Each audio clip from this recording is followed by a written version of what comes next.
What's going on, guys? Clay with eKnives.com. I wanted to show you the Socom Elite. We have manual and automatic versions. This is the auto version, obviously. Push button automatic, side opening. This is actually apocalyptic stone wash.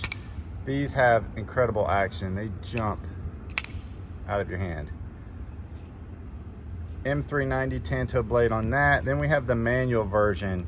Liner lock or liner inset there. This is full serrated. These are aluminum with the grip inlay, kind of like a skateboard grip inlay. Part serrated.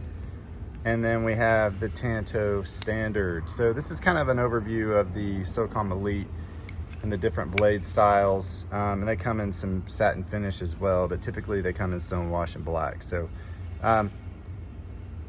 4 options right here, guys. We actually have all of these right now on our website, as well as a few others. So